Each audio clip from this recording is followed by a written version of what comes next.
Sir James Douglas, 2nd Earl of Douglas and Mar, was an influential and powerful magnate in the Kingdom of Scotland.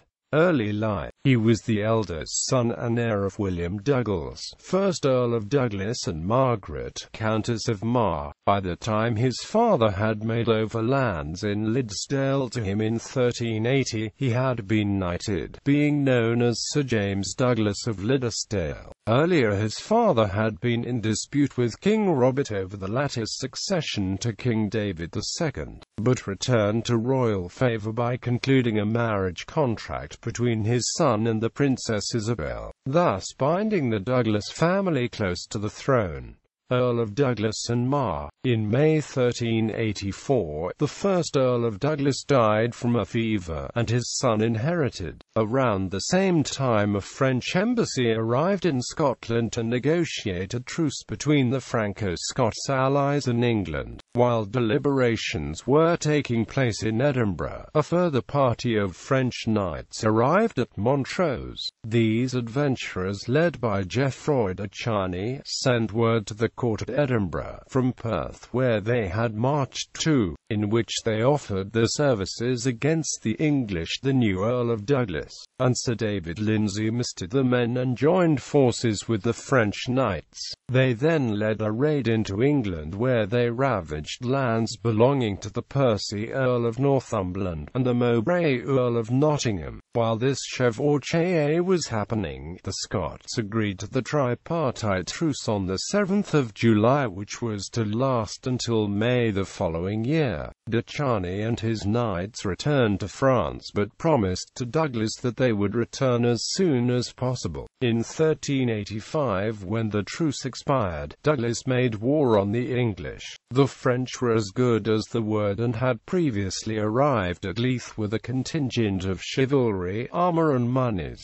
The French under Jean de Vienne, Admiral of France, joined forces with the Scots. Finding that the army of Richard II of England was numerically superior to the Franco-Scots, Douglas allowed the English to advance to Edinburgh. Wisely refusing battle, the English army destroyed the abbeys of Melrose, Newbattle and Triborough, as well as burning the borough of Haddington and the capital itself. Douglas contented himself with a destructive counter-raid on Carlisle and Durham, leading the French and the men of Galloway under his cousin Archibald the Grim.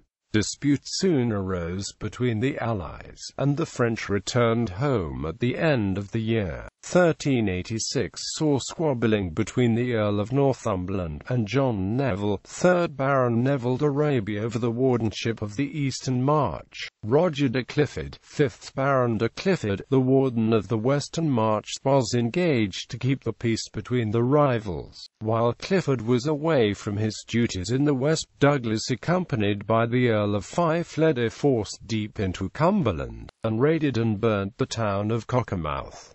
Otterburn and death. Invasion of England. In 1388 Richard II had domestic troubles with his recalcitrant barons and was occupied far to the south, and the time seemed right for invasion to avenge the destruction of 1385. The Scots, following an agreement made between the nobility at Aberdeen, mustered at Jedburgh in August, including the levies of the Earls of Fife, March, Moray and those of Archibald the Grim. Upon finding from an English spy that the English warden Percy was aware of the muster and was planning a counter-strike, the Scots command decided to split the army, with Fife leading the main body into Cumberland, while a smaller mounted force under Douglas was to go east and despoil Northumberland. Douglas's force entered England through Redesdale and proceeded south to Brantspeth, laying waste to the countryside. Further they turned east to encircle Newcastle. Newcastle was held by Northumberland's sons, Sir Henry Percy, known as Hotspur and his brother Sir Ralph Percy. Northumberland himself remained at Alnwick Castle, hoping to outflank Douglas should he attempt to return to Scotland. The Scots, without the siege equipment to invest the castle, encamped around it. The week that followed saw constant skirmishes and challenges to single combat between the two sides, that culminated when Douglas challenged Hotspur to a duel. In the ensuing joust, Douglas successfully felled Hotspur and was able to capture his pennon. According to Froissart, Douglas announced that he would carry to Scotland and hoist it on my tower, where it may be seen from afar, to which Hotspur retorted, "By God,